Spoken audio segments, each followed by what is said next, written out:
Good morning and very welcome. We are happy to see people from well, all over Europe. We have some from UK, Finland, Sweden, Germany.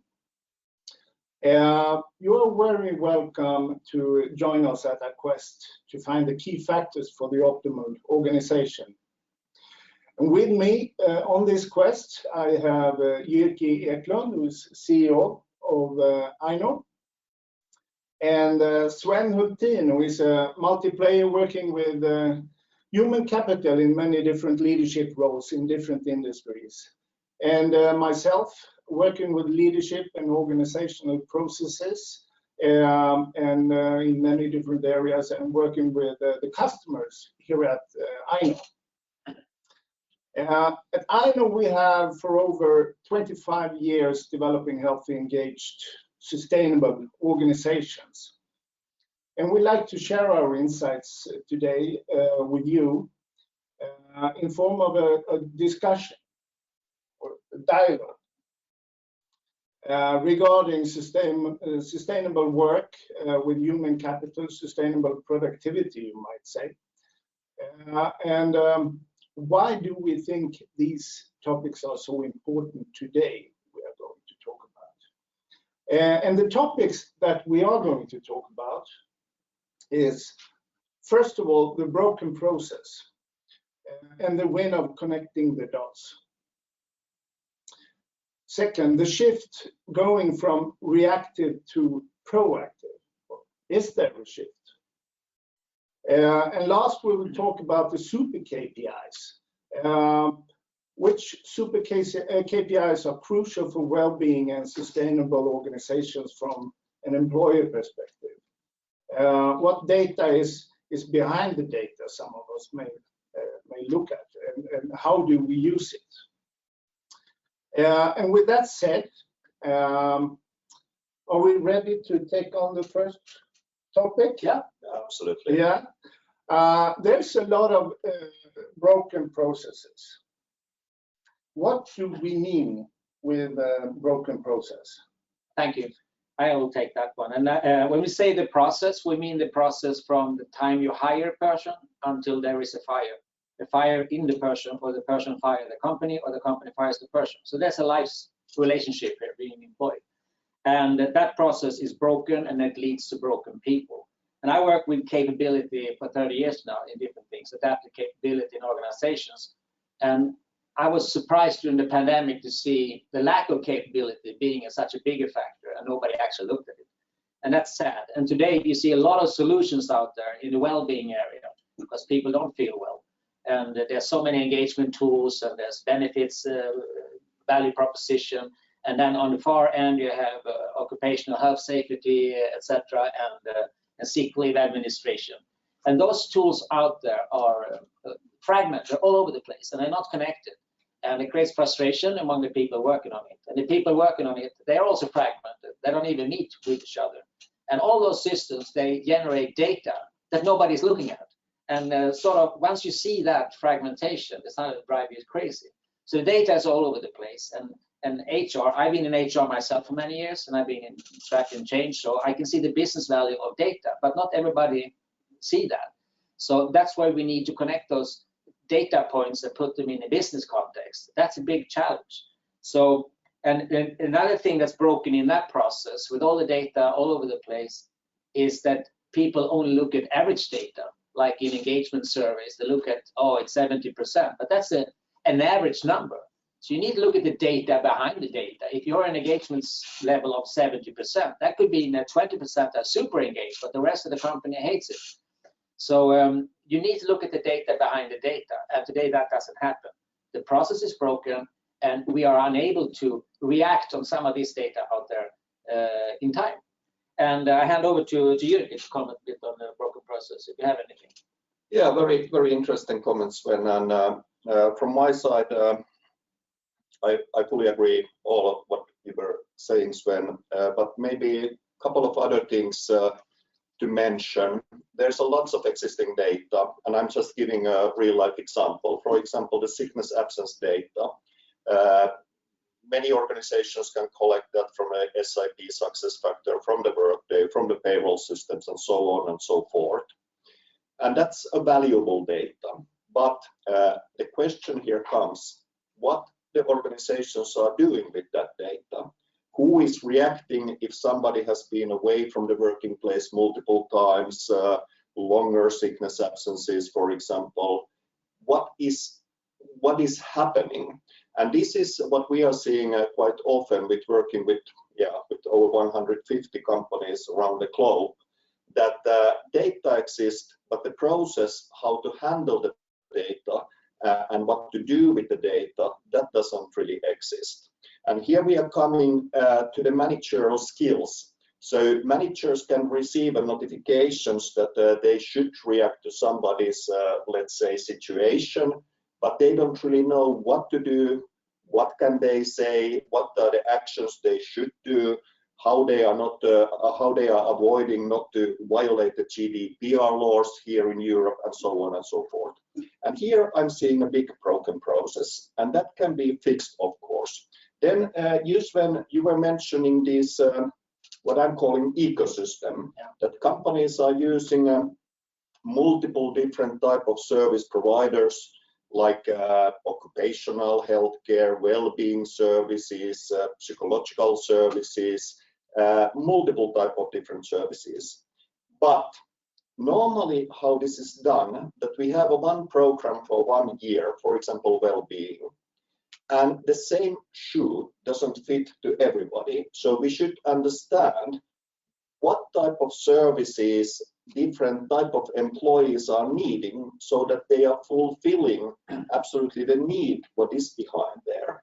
And this can be also handled, but many companies, according to our understanding, are not fully aware how they could divide these services to the different employee groups or different individuals to take most out of these services, and also to be able to calculate the return of investment, so that we can, from the strategical point of view, fine-tune what we are doing next, which were the most beneficial things, and so on and so forth.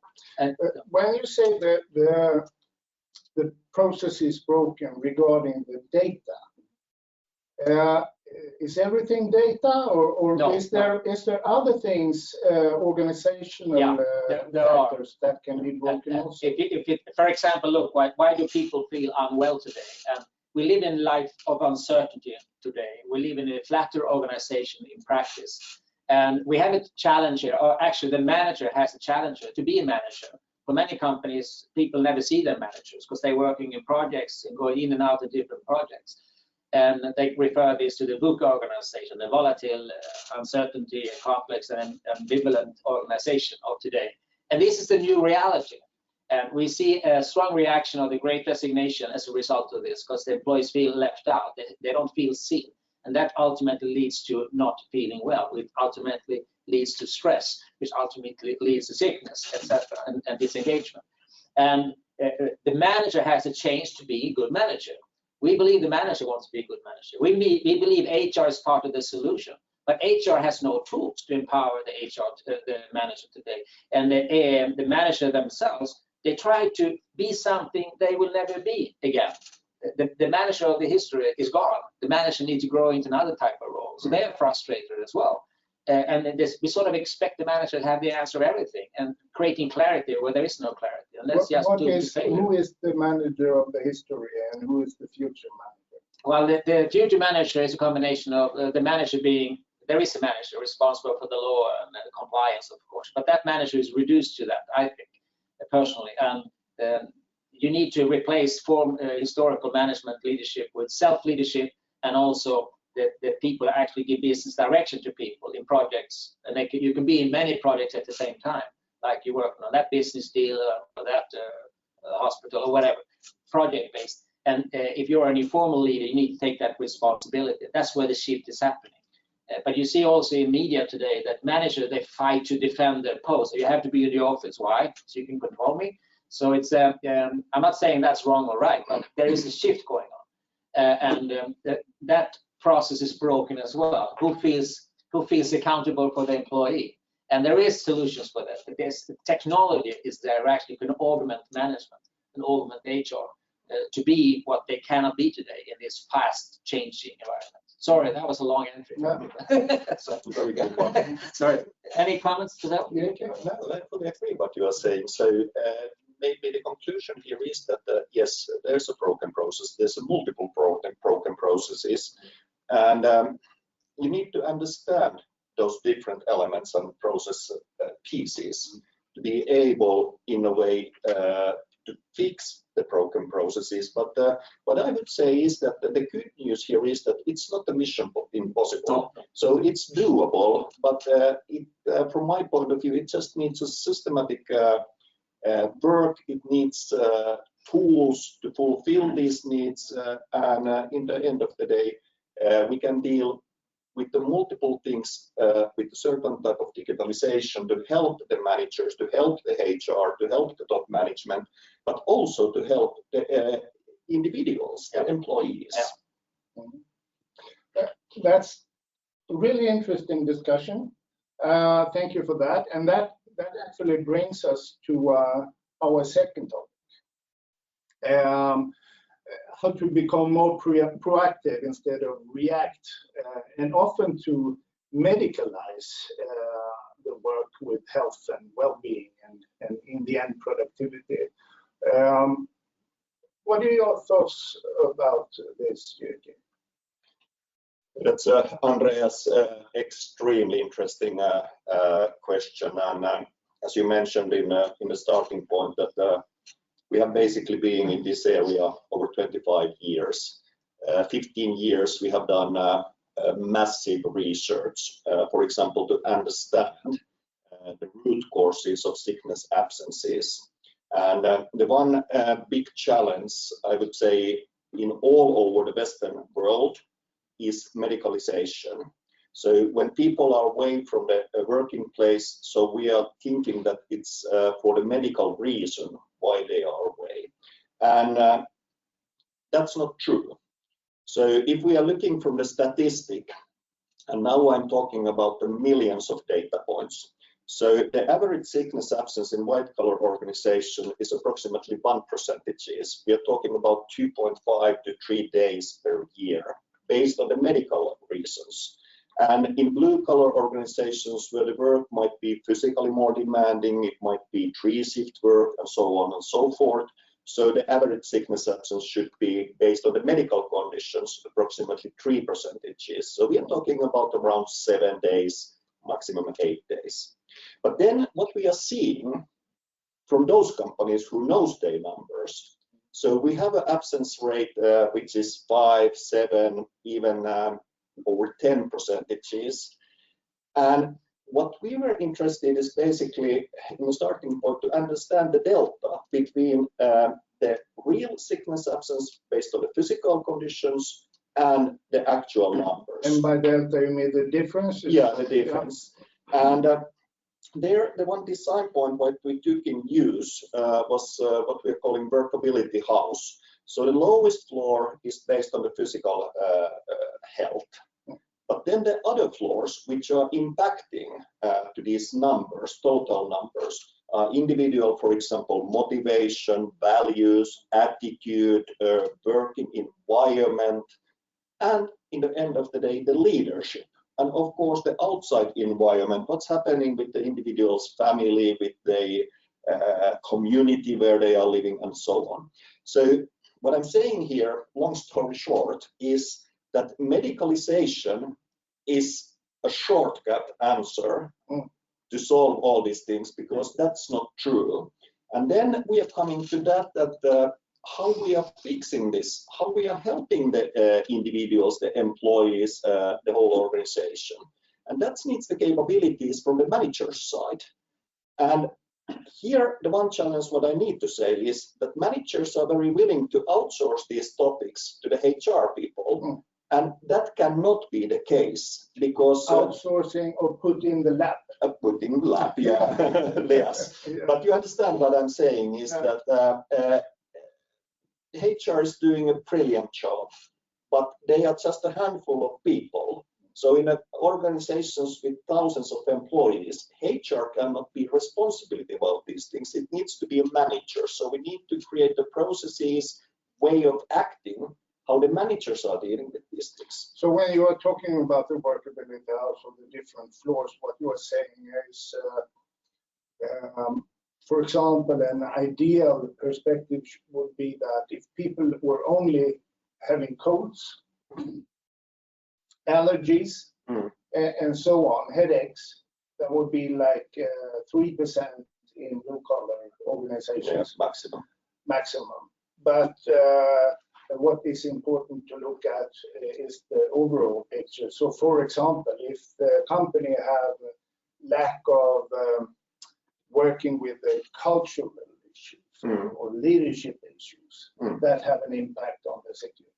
That has an impact on sick leaves, and the beauty here is that, as I mentioned, so we have millions of data points, and we know at this point of time where the root causes are coming, and that's super interesting. But also for many organizations to start this type of processes to find out what is behind the data, as Sven is mentioning, can be quite a frightening thing to think through.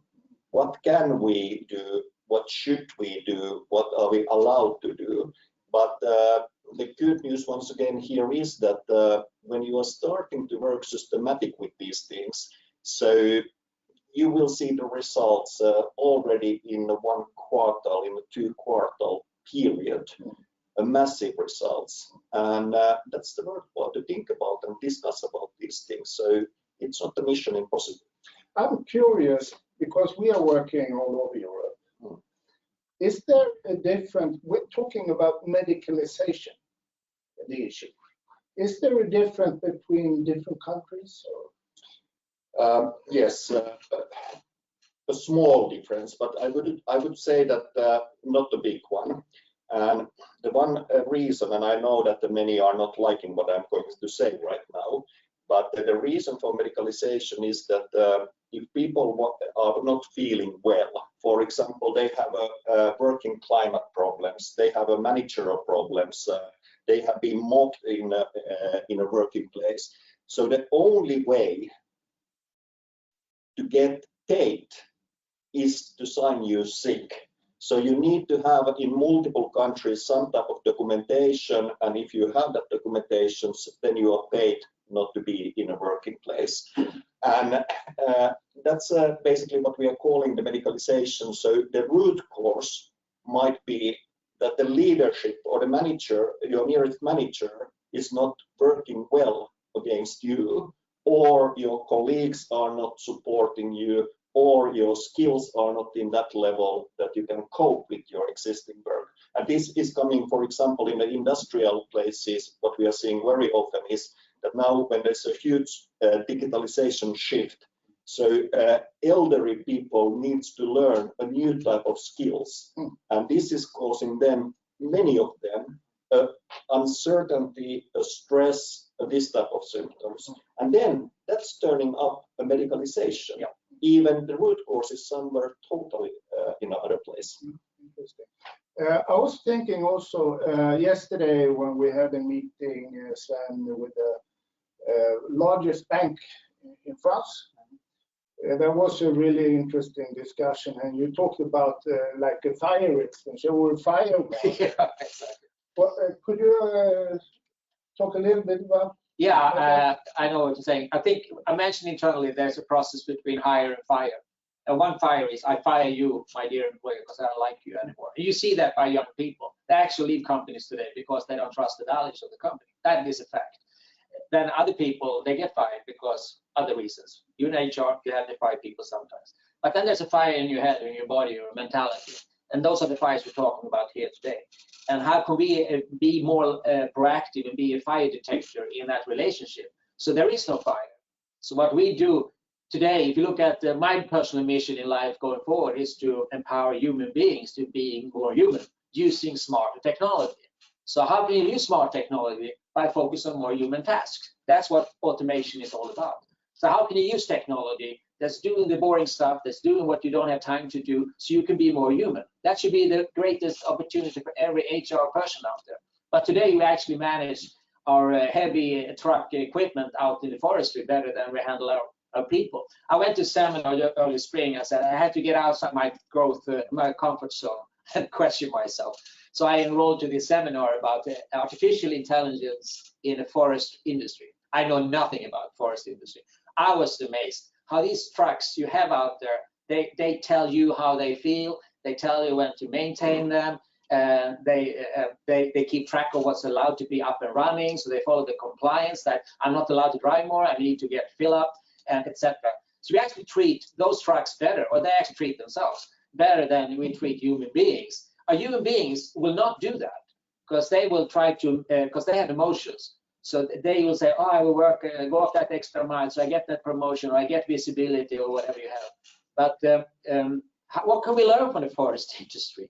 How can we have this preventive maintenance? And I really recommend every HR, every person believing in getting people to be more productive. And that's a good thing, because you're hired for a reason. You want that job to do something, so you should be productive. So it's not about slavery here. So if you want to get inspired, go to see how they treat forest industry machines, because that's pretty cool. So we want to be a fire detector. So in the beginning, there's always a fire in the company. Over there, they got 70% sick leave, and over there, they have a staff turnover of 40%. Of course, there's a lot of friction and stress in an organization like that. How do you detect that in that flat organization where nobody has a clue what's going on? So that's what you can see here, like what we do for Aino. We are that virtual assistant, you can call it, who's doing the stuff that nobody else is doing. So seeing the stuff that nobody's seeing, to seeing the stuff that nobody's even looking for. And so everybody wins here, win, win, win. Which brings us back to another proactive thing, and that's the pure humanity thing factor. How about being curious? Because people we talked about, we interview a lot of people now in Europe about what should be measured in sustainability going forward. Very interesting discussion. And if you want to be interviewed by us, please call us, because we'd be happy to hear your voice here, because we have the possibility to influence that. The thing that strikes me, at least, that it almost drives me crazy, that is people are looking for, what are we going to report on? Because there's a new compliance, we have to report about it. How about ask yourself, what would you like to know? And start reporting on that. Where is the curiosity in what you're doing yourself? What would you be curious about that forest machine? What kind of stuff? Okay, how can I use that thing better? And ask yourself, what data do I need to be a better HR professional? What data do I need to be a better sales leader? Or what data does my business need to be a better business? And then take it from there, coming back to people. Or even worse, on society level. Because if you look at what we're talking about here, in Sweden, for instance, the sick leave cost to society 60 billion kronor. That is equivalent to the defense budget a couple of years ago. And if you reduce that by 30%, we're talking about roughly conservative 100,000 full-time equivalents. 100,000 people are sick for no reason. We just stated here. They're sick for the wrong reason. And there's like, there's 26,000 people in the defense industry today. 26,000. And we're missing 40,000 teachers out there. I don't know, you can go, there's no, what do you call it, administrate for sick people, like a looping process, missing people there as well. This is not sustainable. So, yeah. I'm sorry, I get carried away. So thank you for it. So, yeah. I really sorry love about that, your yeah. question. But it's quite a grim view of the situation today that you're But there's facing. huge opportunities. It is. Do you have some golden nuggets? Or do you have some? Yeah, it's easy. There are tools to do this. There are easy ways to approach this. I used to say to HR, congratulations, you're the most exciting role in the world right now. And many I talk to, they turn around to see who I'm talking to. And I'm not saying that jokingly, and they joke as well. But I've been in HR, so I understand where they come from. But there is so much you can do today if you are open to embrace new technology. I mean, I personally work with talking to equipment at home. I hate it, but I know that helps me live a better life. So curiosity is I know that you are talking to companies, well, every day. Yeah. You have well, I know you have some really good example, the good in the class. Like what? In regarding proactivity and reactive. yeah, proactive. Well, first of all, the good engagement is to actually capture some data, to have some data in the dashboard.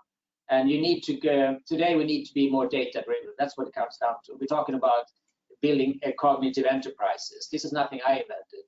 We have in a digitalization boom right now that's transforming everything in society, and everything comes down to data. So, like it or not, this is new reality. And the companies who are doing well out there, they have that data. They are curious about their workforce. They're curious about their skills.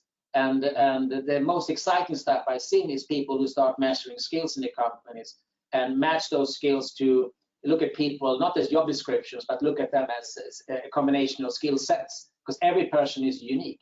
And when you're looking for certain skills, you must be able to find these people. And that is, I see many companies who are leading, they're doing that. And companies who have strong cultures in terms of trust are leading the way here. If you have a strong culture where trust and respect is big on the agenda in daily actions, they also have a lower sick leave.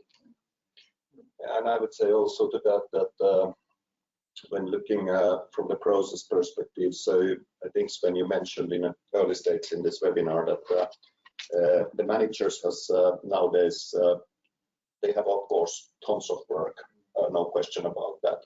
And then one of the biggest assets that any company have is the employees. So where to focus? I would say that the employees are the most crucial part of any company's success.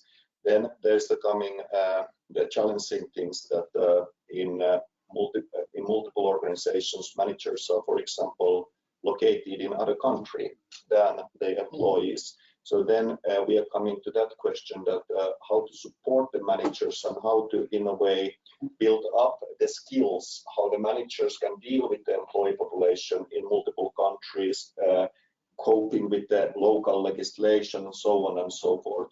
And here I'm coming back to the digitalization. So there is ways to handle these. This is the way to save the time for the managers. And here is the ways how we can increase the quality of the actions, what we are doing.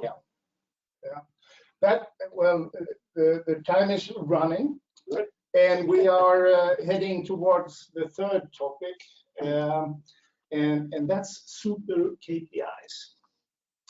What's the KPIs for success? If we in the long run want social sustainability and social workplaces, and our employees to be more engaged, healthy and productive, what kind of super KPIs is relevant to follow over time? What do you say, Sven? I love this. I'm one of those who like KPIs. I know there are many people out there who hate KPIs, but I like that. And remember, KPI is an index. It's a combination of different data points. And my favorite KPIs going forward that I ask people about, normally first question I ask about is clarity. How many people in the organization understand what they're doing and why they're doing it? Sounds boring, but the amazing answer I always get is 100%. And I say, no, it's not 100%. Because that's like fascist Germany. It's like you probably should be at 80% first of all.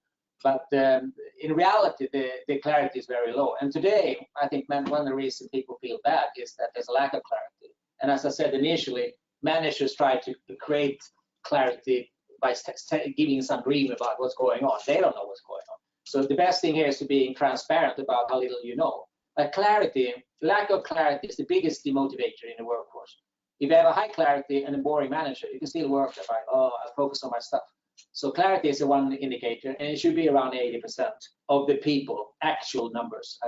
Again, not an index where 20% are 100% and the rest are around 20. So data behind data. The other thing is to hear, because I wake up every morning and I don't have a clue what I'm doing. No, but clarity is interesting. Ask yourself, do you know what's expected of you? And if you don't know what's expected of you, you have no ability to say no, stop it, or manage expectations, because you don't know what good is. There's no speed limit up and there's no speed limit down, like in Germany, there isn't a high speedway. The other one I would like to look at is capability. And what is the capability of doing what you're expected to do? That is a key question. And you need to be very fine when you ask that question. The capability is a combination of the skills to do the job. But you have the mandate, for instance, to drive the truck. You can drive the truck, you have the skills, but you have the mandate to start the truck with the key, or you have the resources to fill up the truck to drive it, or if you have the right skills and the style and attitude to drive the truck, or are you a reckless driver? So when you talk about capability, it's a combination of skills, mandate, resource, and attitude. And the last one is productivity, because we think what we come down to here is productivity. What we're talking about is work with the formula leading to high productivity and scaling, because that's the game of the day today. And how you define in your company what productivity is up to you. It could be innovation and growth of sales or whatever, patients sold in few times. Everybody has different indicators here. And I realize when I meet people, many have a hard time to define what they mean with productivity. So please do work on that number. So those are my top 3 ones, I think. Yeah. And then Any thoughts, Jyrki? Yeah, first of all, I fully agree what Sven was saying here, and I may be coming a little bit from a different angle, but what we have seen when working with multiple organizations is that all of the organizations doesn't know their numbers. And when I'm talking about the numbers, so I'm, for example, meaning the health number, or we can say it from the other way, sickness absence numbers. Many times industrial organizations are quite aware about these numbers, but then, for example, IT, consultancy, and this type of organizations, they are not aware. Because if people are sick, they are staying home, they are not informing that to anybody, and so on and so forth. And many are thinking that this is a flexible and smooth thing to act like that, but it's not. Because in many cases, it's hiding a bigger challenges in a longer term. For example, stress-related things, sometimes alcoholism, and so on. And so know your numbers. What is your health or sickness absence numbers, and make those real. Then why these numbers are important, and why I would always use that as one main major KPI is that based on that data and based on those numbers, you should start to do actions. So the managers should react. For example, if some person has been away from the working place, let's say 3 times in a 4-month period, or has over 10 times sickness absence in days in row, or longer term sickness absences. So all these needs attention from the manager's side, or help from the ecosystem, or so on and so forth. And that's why the second KPI, what I would raise up, is reaction time. So how quickly the managers are reacting if they are getting an alarm that things are not going in the right direction and we should do some type of actions. So how quickly they are doing that. Then there might be one under KPI of, under this reaction time, it's the quality. So how many of these dialogues between the manager and employee is qualified perfect? And this can be followed if you have a right type of tools. Then the third main KPI from my point of view is basically staff turnover, because that's also an indication of something. And of course, we all know that a certain staff turnover is okay-ish, but there's a certain limit also that when it starts not to be okay. And there, what we should understand is, once again, what is behind the numbers. So just to measure that so many people have left the company doesn't really help us. What are the root causes for that? How could we avoid that? And why I'm talking about these KPIs from my side is that in a bigger organizations, both the health numbers, the quality of how quickly we are reacting to these things, and the staff turnover, we are talking about millions of euros. We have one example, real life example, automotive industry in Germany. Just one factory. It's a relatively big, over 30,000 employees. The absence rate used to be 7%, which equals with 300 million euros direct cost per year. So I'm raising this up. Is it quite interesting and important KPIs? Because this means that they need to produce 20,000 extra cars and sell those cars to get this money back. And of course, you are not getting this 300 million to the zero, and that's not the meaning. I'm not even talking about that. But you should receive at least 50% reduction in that. Yeah. So when it comes to the KPIs, so I would say that pick up the most important. Don't follow too many KPIs. As Sven said, what is really, you should be curious, what is really the most interesting ones? What is those KPIs that are really supporting the success of the organization and the employee sustainability? And as we have discussed here, so there's not too many, and those can be all followed. And if you are following those, so you are getting the progress. That's the truth of the matter.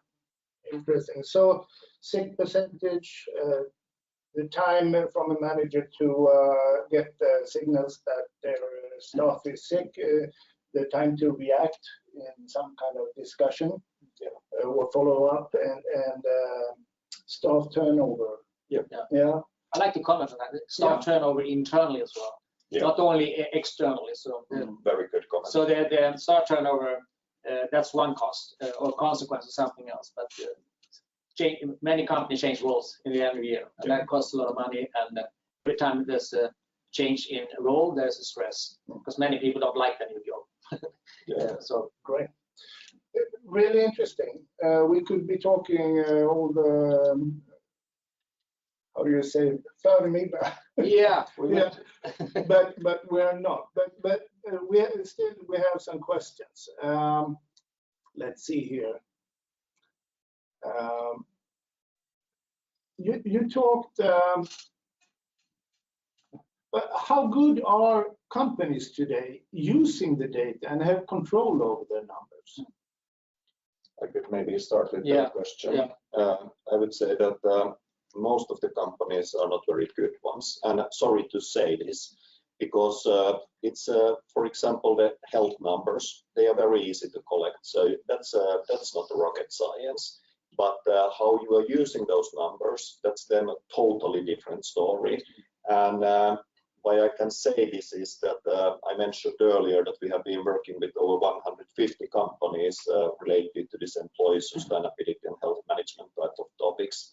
And I would say that the level how the companies are using their statistic is very poor, but also as you, Andreas, and Sven, you know that I'm a very positive person, so I don't want to turn this into the negative side. And why I'm saying that is that it's a relatively easy fix if you are taking this seriously. So you can go behind the numbers, you can really be a champion, you can be really a brilliant person to follow the numbers and do the actions based on the numbers. So there's some methods to do that. Yeah, okay. Thank you. I have another question, and that is how do one start, or where do one start? And I think that's a good question, but let me put my issue in also to make it even more concrete. For example, if a company have had a big implementation of success factor, they have laid the foundation for a good digitalization, and every company have processes and a goodwill, and they have digital processes now. But so just reading this, where to start? Because I don't think anyone, and even not the person asking this question, is starting from the beginning. So what's the key factors to really dig into? well, see what data you have and what data you'd like to have. But you have the perception of whether the business is doing good or bad. Or you must have a perception whether people are happy or not. So if you have no clue where to start, but if you ask that question, you probably already have a hypo and take it from there and start discussing it. I would be happy to meet them and put the numbers to story or put the story to the numbers and frame the real problem. Yeah, and I would say that it varies, of course, company by company, organization by organization. So the level where different companies are starting these processes are different ones. But I would say that we have a very good and smooth start if we have a source where we can get the data out. And normally, at least with the bigger organizations, so they have, as you mentioned, SuccessFactors, Workday, or they have some payroll systems where we can pull out the data. And based on the data, we can build the processes, how these things should be handled. And it's relatively, I would say, technically, it's a relatively easy task to do that. But then the most important, basically, after that is the change management process, which is, of course, important to get the things rolling. So, any last words? No, I think supper. no, we end out of time soon, so I think it was a very good discussion. Thank you. Yeah, also from my side, and to all of you who was involved in this webinar, so a big thank you. And from my side, I would say that if you have any type of questions related to this, what we were talking about, employee sustainability, health management processes, how to handle the ecosystem around the employee well-being, and so on and so forth. So, of course, you are more than welcome to contact us. And we are gentle guys and ladies here, really to help you. So if you have some challenges, so just raise your hand and ping us. Thank you also from my side. Thank you. Totally agree. And so for me, it's ends up to say a really nice summer. Hope everybody will get a really good vacation. Thank you very much. Thank you. Thank you. Bye-bye.